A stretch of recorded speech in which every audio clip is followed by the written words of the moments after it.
السلام عليكم ورحمة الله وبركاته، ازيكم يا حبايبي عاملين إيه؟ تعالوا كده بقى نشوف الفيديو ده وقولوا مين اللي بيعمل الفيديو، تمام؟ بُصّوا بقى كده، معانا هنا كوبايتين دقيق وشوية مَيّة وحوالي ربع كوباية لبن، تمام؟ أهي كده هتعجنهم كويس لغاية لمّا تلم العجينة، طبعًا بقى إيه، هي حطِّت شوية ملح وكمّلي شوية دقيق تاني، طبعًا مش هتضبط العجينة من أول مرّة، وده اللي أنا باقوله، أي أكل مش هيتضبط من أول مرّة وما تقلقيش اعملي برضه. تفضل تحط لبن وشوية مَيّة لمّا تلاقي العجينة كلّها مسكت من إيديها، أهو زي ما أنتم شايفين كده، أهو شايفين زي ما أنا قُلت لكم، شوية دقيق، شوية عجينة، شوية مَيّة، هتفضل كده لغاية لمّا دي تتضبط معاها. طبعًا أنا فوجئت بالفيديو ده الصبح خالص، يعني الجريمة دي اتعملت بالليل لمّا أنا كنت نايمة، حطِّت زيت زيتون وابتدت تلِم العجينة، بس هي هنا غلطت غلطة، ما حطِّتش البيكنج باودر ولا شوية الملح في الأول مع الدقيق، حطيتهم بعدين. بُصّوا كده هاوريكم. المفروض البيكنج باودر ما يتحطّش بعد العجينة ما تتعجن خالص، يتحط هو والعجينة لسه الدقيق بودرة، بس يعني بقى على قد تعليمها يعني لسه صغيّرة، دي بنتي الصغيّرة، وآدي حطّيت دقيق عشان تضبط،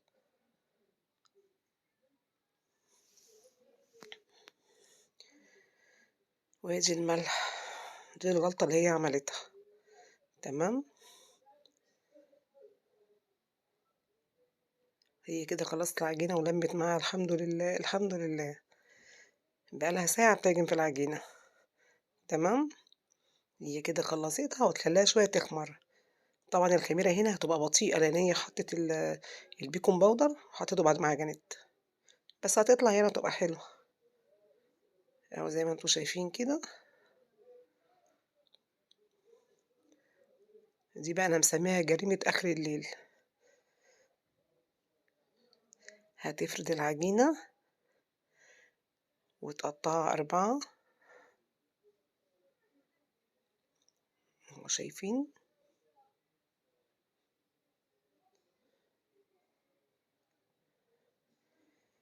هي كده شطورة، هتبتدي بقى تكوّرها وتضبّطها كده يعني، شوية حاجات هتعملها، طبعًا الفيديو ده خَد معاها حوالي ساعة يعني أو أقل من ساعة، بس شاطرة يعني، لمّا جَعِت بالليل قامت اتصرّفت.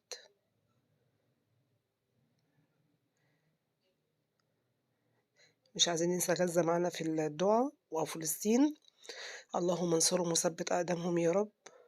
ويجعلوا إن شاء الله شهر رمضان خير وسعادة عليهم، وينسيهم أي تعب هم شافوه، اللهم آمين يا رب العالمين. بُصّوا بقى هنا كانت جابت فلفل حامي، على فلفل بارد، على مكعبات طماطم، بقدونس حطِّت، لانشون حطِّت، يعني مدلّعة نفسها من الآخر. شايفين بقى الجريمة بتاعة آخر الليل دي، زي ما أنتم شايفين كده، هتحط بقى الفطيرة اللي قسمتها نُصّين على بعض، هتبتدي تقفّل في الجناب، أيوه كده برافو عليكِ. تقفلها زي القطايف كده، تضغط عليها جامد وهتقفلها، هي أول واحدة مش هتضبط معاها وهتشوفوها بعد كده التانية هتتضبط معاها، شايفين إزاي؟ ما ضبطتش لسه معاها، هتجيب كوباية وتحاول تصغّرها، شايفين؟ هتشيلي الزيادة، أيوه كده،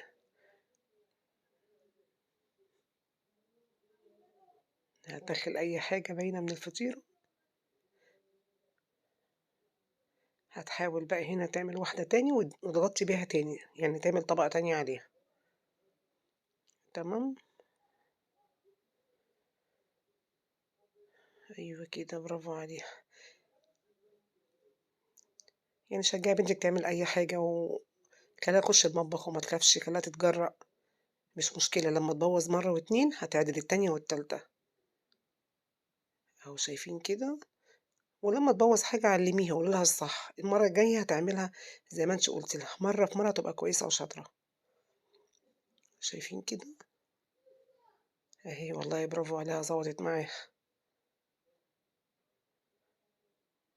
أهي عملت ال4 بنفس المنظر، هي العجينة قسمتها على 4، خلّصتها كده وحشتها، طبعًا بقى جابت طاسة وفيها زيت بس الزيت يعني بسيط أوي، يا دوب بالفرشة ادهني، مش زيت أنا مش عايزة أحمّرها، أنا عايزة أسويها مش أحمّرها، تبتدي بقى تحرّكي على الجناب لغاية لمّا تدّيها اللون اللي هي عايزاه كده، هي كده استوت، والله أكلة حلوة وبسيطة وإمكانياتها في البيت ومش مكلفة، وبرضه بالليل صرفت نفسها، وحطِّت شيبسي وعملت عصير وروّقت على نفسها، يا رب تكون عجبتكم، والسلام عليكم ورحمة الله.